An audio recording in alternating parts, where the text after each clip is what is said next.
Welcome to the Blue Cafe. We offer stories of infidelity, betrayal, and redemption. Please like and subscribe if you are enjoying what you are hearing. Now, on to today's story.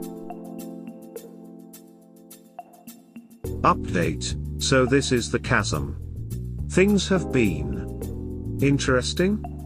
So, to start with, I have agreed to try reconciliation with my wife under the instruction that we do separate therapy for a while, and if she feels after a month or so that that's really what she wants, then we can attempt couples therapy. I was honest about what I cannot have and will not allow, and if these are things she thinks she needs in her life, then I would let her have them, but I would not be around. I did not ask her to stop being friends with Mimi.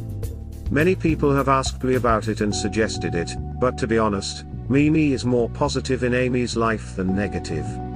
And after getting the full picture from Amy's parents, sister, and all the evidence gathered clandestine, no, I still haven't told anyone I have access to their correspondences, I'm willing to accept Mimi was as responsible as she could have been in an irresponsible situation. We had a long talk with her and I about boundaries moving forward. 1. I didn't care if she and Amy fooled around. I don't care. I never did. Don't do things behind my back. If I'm not involved, or I'm not aware, it's a no-go. I'm a little more concerned for Mimi's relationship than I was before.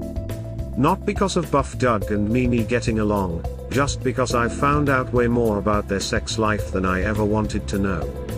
I have kept what I've learned to myself, but I'll say there was no fear of Buff Doug ducking my wife. Buff Doug says he's bi, and enjoys being pegged. But from some of the conversations Mimi has had on Discord with friends, her sister, and in a Discord group about said topic, Mimi fears that Doug enjoys that much more than regular sex and they haven't been doing a lot of that. I think maybe Buff Doug is less bi than gay, but that's them. That frightening glimpse into their sex life has definitely changed a few of my opinions. I'm not saying I don't respect Buff Doug anymore, but he seems a lot less cool. I'm not kink shaming. Just, it's not something I was expecting. The talk with Clarissa did not go as well as the talks with Mimi and Amy. Clarissa, whom I'd thought was a really good friend and had my back, has been batshit crazy. From her parents I found out that Clarissa and Amy had been in and out of therapy because of their mother's death and Clarissa's behavior. From what Phil says, Clarissa started bullying Amy about her weight when Amy passed out during a sports thing they were doing in middle school. Clarissa thought Amy was going to die and was ducked up for a long while.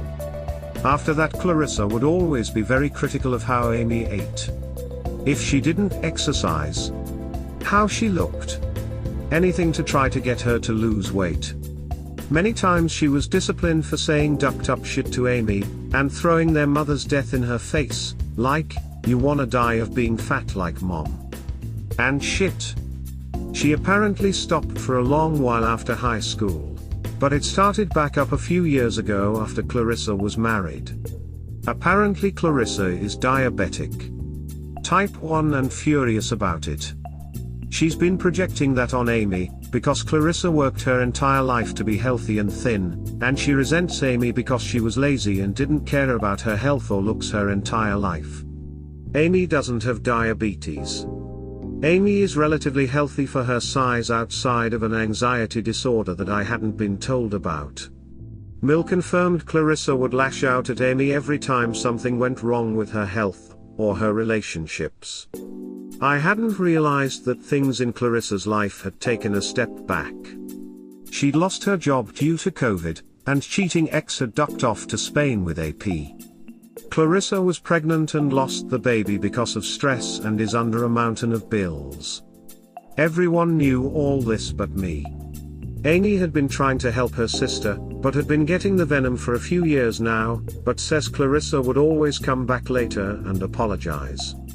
And Amy says she felt guilty, because she knew Clarissa did like me, but was backburnering me. Something she'd done before with guys she wanted to date long term. Keep them interested until she felt like she was ready. which insulted the duck out of me. Clarissa had always seemed happy about me and Amy being together, and I never really got a hint of jealousy or desire from her. Like, she still always dated the same kind of dudes, but apparently Clarissa would jokingly and sometimes maliciously accuse Amy of stealing me. I was quick to shut that shit down. I was never hers and that was her ducking fault. I told her I wouldn't want to be with a person like her. Appearances mattered to her and she was shallow. She cried and told me she could have made me happy. I told her Amy makes me happy. Which was a declaration that pretty much cemented the idea that I would try to reconcile with my wife. Wisconsin has a little worse issue with COVID than VA, so I haven't gone home. A lot of Zoom calls and contact via Discord. Amy's parents insist that I stay where I am for now as their daughters need to work on themselves, separately from me. This was said in front of the girls and Mill insisted that she still believed that we can work things out. Family worked things out. Phil called me separately and asked me straight if I intended to try and reconcile with his daughter. He told me to tell him the truth and not leave them dangling. If not, I need to do it now so they can start the healing process. I told him Amy is my wife, and she needs help. I told him I was willing to give her the support she needed and see where we stood in a little bit. He told me that he would be happy if I stayed part of their family. He said that I made his daughter happy and that he was sure that she did not mean to hurt me. In the face of what I witnessed, I didn't have the heart for my normal skepticism and snide remarks on the subject. I'm just exhausted and my concern for her is far outweighing any outrage or anger I had. I also feel guilty that so much was going on around me that I didn't notice. Amy and I talked. We've been talking. She cried. I cried. And I told her everything. How I felt. My anger. My misgivings. My outrage. I let her know that I wanted to love her and forgive her, but it was hard. That I may never trust her again, but I would always love her. I told her maybe our relationship was already over, but that didn't mean we could not move forward together. That we could not forge something new, but that couldn't happen without open, honest communication. She said she missed me and that she was sorry. She said she messed up and there wasn't a good excuse for putting our relationship in jeopardy. She said she didn't really deserve to be forgiven because she knew the optics looked bad. She knew how I could have reacted, and instead of protecting what she had, she tried to make herself feel better with admiration from strangers. Trying to live out some kid fantasy of being wanted and popular. She said she never intended to duck anyone else, but that didn't matter. That she put herself in the position where that could have happened. That no one knows what they would do until after they did it, and that she disrespected our relationship and my trust with her actions. She promised to work on them. She promised to go to therapy and get better. I may not have felt as certain about our ability to get past this as some other people, but if it got her into therapy, I promised to try. I told her that I would keep in contact, but I would take her parents' advice and stay where I am. She asked me not to be angry at her sister. I'd been really ripping into her. But I just told her they all needed me to go apeshit on them, but Clarissa was particularly on my shit list. She asked me to understand that Clarissa isn't happy or healthy, and refused for a long time to go back to therapy. I told her Clarissa was going to therapy, or I would have Danny slapped the piss out of her. She laughed through some tears and said that Clarissa values my opinion more than she let on, if I told her she had to she would. Not going to lie, it was good to hear my baby laugh, even if she was still crying. I missed her. I miss her? I have been trying to fight that, but I do love and miss this woman. I told her that I can't give her the 100% commitment she's looking for right now. That thing that would help her be more resolute in her path. I needed to know that she knew what she really wanted. And not just some knee-jerk reaction. I told her we'd see who we were to each other after a bit of separate therapy. Which she agreed. I have a good idea of what I want. I know what I can't have. My relationship as I once knew it is dead and gone. Is whatever we can build after that worth trying for? I don't know. But I gotta take steps to move forward. As easy as it would be to wash my hand of this particular clusterduck, I cannot. Maybe that makes me stupid. Most people here will think I am. But I gotta do this. I gotta be certain. Online Journal Day 24, the long way back. Where do I even begin? There are updates with my uncle's situation and Brianna, but that's not really something I'm going to get into here for a bit. My personal situation is much more my concern, so I M.A.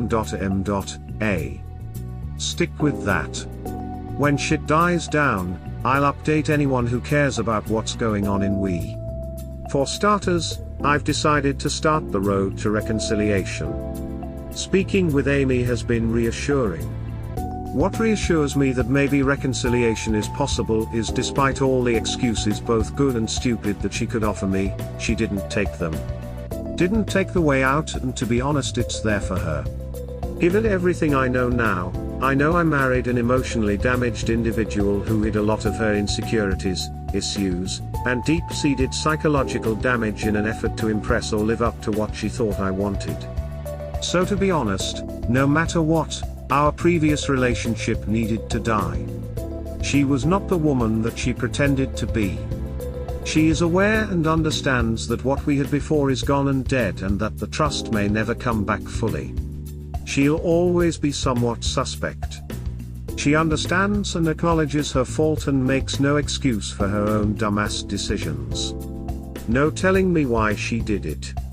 Or what she was thinking. Here's an abridged version of what she said, obviously not verbatim. I apologize for abusing your trust. I apologize and deeply regret not appreciating you and our relationship. I know my actions destroyed the best thing I've ever had in my life, and there isn't a good enough excuse to why I would even jeopardize it in the first place. I hurt you. I lied to you and I betrayed you. I knew full well that you would have an issue with most of what I was doing, that's why I hid it, and I was wrong to do it. I put my own need for emotional gratification and validation from others over the person whose opinion should matter the most. I was selfish and I was wrong. I don't want to be with anyone else. I don't want any of those people to touch me or to replace you in any way. I will never have sex with someone outside our marriage again. I acknowledge that my intimacy with Mimi counts as sex outside of our marriage. I swear that I've done nothing with anyone else. Not Buff Doug, not my workout friends, not any of the people who watched me stream. I am willing to do whatever it takes to build what trust you're willing to give me, and I understand that I will never fully be trusted again. She assured me that she loved me and that she always had, and always would. And that even if I did not wish to reconcile, she wished to fix the damage she did to my trust and my faith in people in general. She said she was sorry that she didn't appreciate all I've done for her and all I went through. She brought up things like how I instantly became a bit of a pariah in school, because of her. I was part of a few Afrocentric clubs and leadership groups that sought to help out at-risk kids, and further positive change in the black community. When you are dating/married to a white woman, you start getting a lot of shit in those circles. Especially from black women. A little note on that. These are the same women that did not want to date me. Trust me, I asked. I was into all of those girls before I got fixated on Clarissa. I dunno, something about an educated black man, who didn't drink, smoke, or act like an idiot was somehow unappealing to most of them. I didn't start liking Clarissa or anyone because I was rejected by black girls, as was the constant accusation lobbed at me. Clarissa just happened to be attractive in a lot of my classes. And she was in some of those same groups, We had more than just black people in those groups, so I thought it was rather hypocritical that the black girls had a problem with me liking a white girl in our same group. Then dating Amy, when 1, they didn't want me, so how dare they judge someone who did. And 2, I thought it was all about equality. Didn't get shit from the men.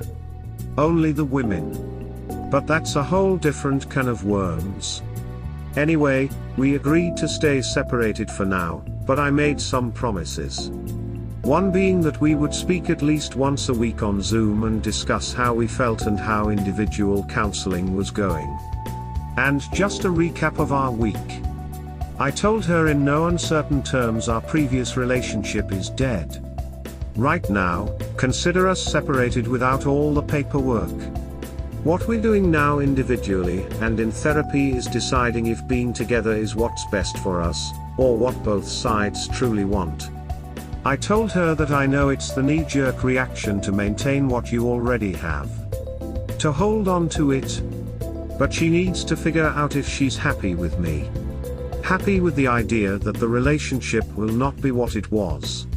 If she thinks we can grow and improve, if it's worth the effort and anguish it's going to take. Or maybe, she's just afraid of change. Maybe she's holding on to what she had and hasn't thought about whether or not moving on might be something she wants, something better for her or more appealing. That's not something I can do for her. She needs to decide that on her own. If she decides she's willing to go through the uphill battle after enough therapy and self-reflection, then I'm here for that.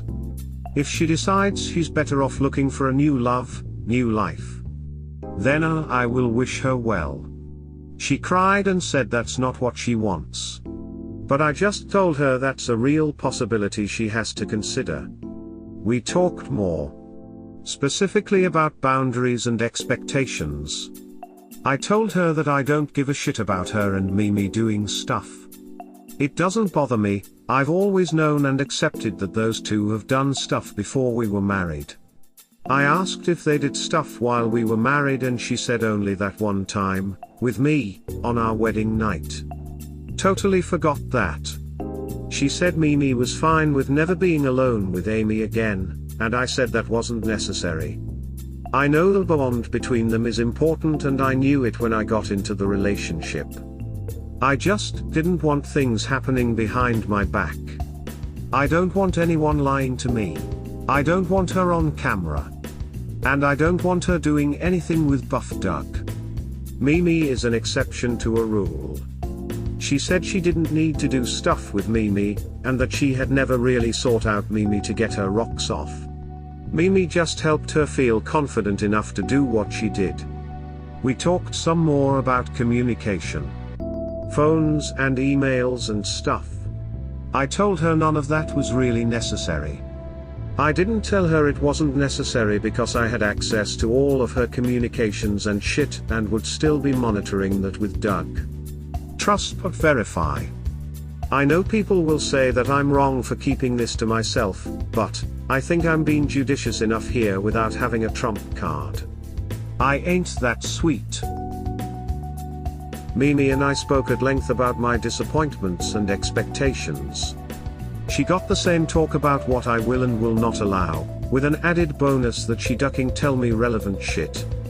I know she was protecting her lifelong friend, but the shit with Clarissa. The shit with her mom. Just the depth of the shit I should have known, it would have saved us a lot of heartache. She apologized and told me she loved me like a brother and that she never meant to betray or disrespect me.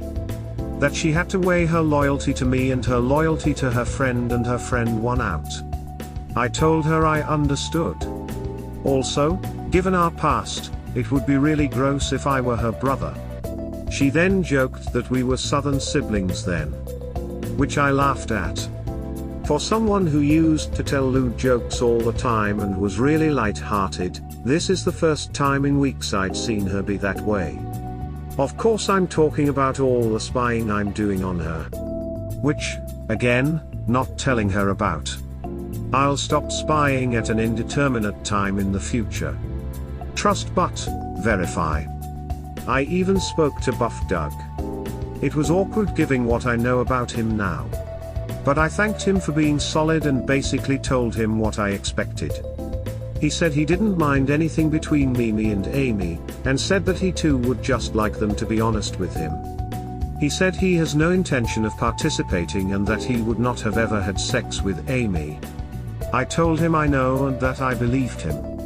He said that he's happy with his own relationship and is sexually satisfied and doesn't need any additional women in his life. It took every fiber in my being not to say only women. But I'm not an asshole. At least not that big of one.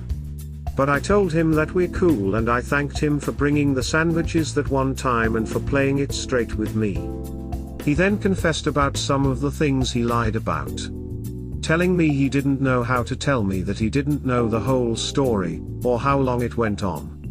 I told him he did the best with the knowledge he had and his intentions were clear. I didn't tell him I already knew all of this and had made my peace with it. Clarissa I had a long talk with. I need to be frank here. Clarissa was someone I considered a close friend after I married her sister. I didn't hang out with her as often after she got married. Her man was the jealous type. Interesting since he cheated on her, but we were close. So I was angry. Because this was my friend and I felt equally betrayed by her. I told her that I was disappointed in her. That if she ever hurt Amy again, I would make it my mission to break her. I didn't care if me and Amy didn't get back together. I don't care if I moved on and fell in love with someone else and Amy decided she wanted to be a porn star. If Clarissa did anything like she'd been doing ever again, I would rain down hot misery on her head, till the end of ducking time. I told her that as her sister, that she needs to be the first person in line trying to protect that woman's happiness. I asked if our friendship over the years was just a way for her to keep an eye on me. She said no. I asked her if she thought she could somehow take me from Amy and that is why she was always so close and friendly with me. She said no, she had no desire to do that. So I asked what the duck was really up. She said that she would never try such a thing because she would never do that to Amy and that she didn't deserve me. She told me that her friends kept telling her not to date me, because I was a walk-on and I wasn't going anywhere. That I wasn't handsome enough to date. She also said she was pretty shallow back then, and that I was always hanging around and would pay for stuff for everyone, and she just liked hanging out with me because I was generous. But she did have a crush on me then.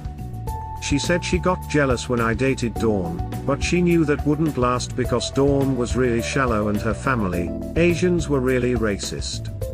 She said Dawn broke up with me because her brother told her dad and forced her to. She said Dawn didn't want to break up with me, and moved quickly into another relationship, so I would move on. This I didn't know, but all these girls ran in the same circles. They liked dating people on the teams. She thought about dating me after Dawn, but said Sterling, the tall lanky dude from the basketball team, asked her out first.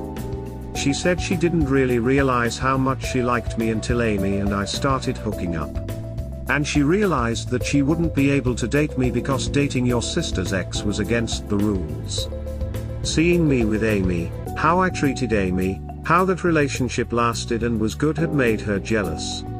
She said she tried to get over it, be friends with me for Amy's sake, and I became a really good friend, that made things worse. She said she had a front row seat to the life she could have had, but instead she spent years dating douchebags that weren't serious about her, and the one man she did love, trust, and want to spend her life with ended up ducking his Portuguese administrative assistant and ducking off to Spain. She talked to me about the pregnancy, the depression, lashing out at Amy, and losing the baby. I didn't know what was going on, but I was always supportive. She never showed. I had seen her a lot after her husband left her, I was there for her and never knew she had been pregnant. She said Amy would talk about her relationship with me and she would get jealous. Then Amy would talk about her insecurities and how she felt I didn't find her attractive, or that someone made fun of her butt on the street or something, and she would get mad, because Amy had the life and she didn't do anything to maintain and keep it. She said Amy isn't a housewife, but she can at least be pretty for her husband. She can try to work out and eat better. She had been struggling with diabetes and all that, and Amy ate what she wanted, did what she wanted, and just reaped rewards. She said she was jealous and petty and she apologized. I told her I'm not the one you need to apologize to. I talked to her some more and told her I wanted her in therapy. That I would pay for it if need be. I'm paying for Amy's. I wasn't sure if she should go to the same therapist. But I told her that I would like her to do individual, and the some sessions with Amy. I think that would work. I told her that this isn't negotiable. She said she understood, and I told her she needs to stay where she is and that Doug would check in on her from time to time. She said she thinks Doug is cute, in a nerdy way. He'd come over to let her in. I told her not to get any ideas about influencing her warden, and did not lie about Doug watching her. Clarissa knew a bit about us trying to get into Amy's phone and all that, so it would just be stupid to pretend like I ain't asked Doug to keep an eye on her. I told her to keep my house clean and that she needs to give Amy time, don't go back home or see or talk to Amy until she wants to talk to you. I told Amy this as well. Lastly, I talked to Amy and Clarissa's parents. It was a friendly chat.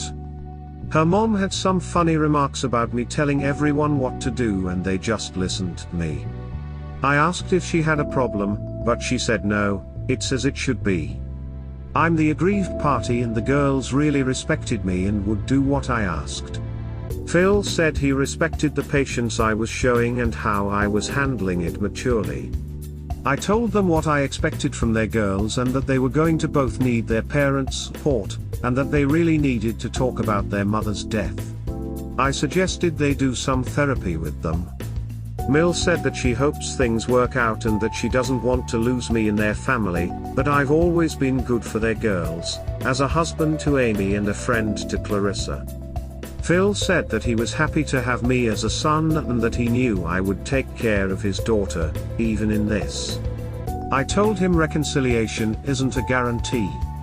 He said he knows, but that he also knew I would be fair and that he respected that. That's where everything stands. I'm not coming home, but I am back in communication, and I have to take some kind of control of it. I don't know if I'm doing the right thing. I am worried that my instincts are overriding my indignation. But I feel at peace for the first time in a long time. I see the scope of the problem and I have an idea of how it can be fixed. That's enough to give me hope. We hope you have enjoyed today's episode. Please like and subscribe. Cheers. Have an awesome day or night, wherever you are.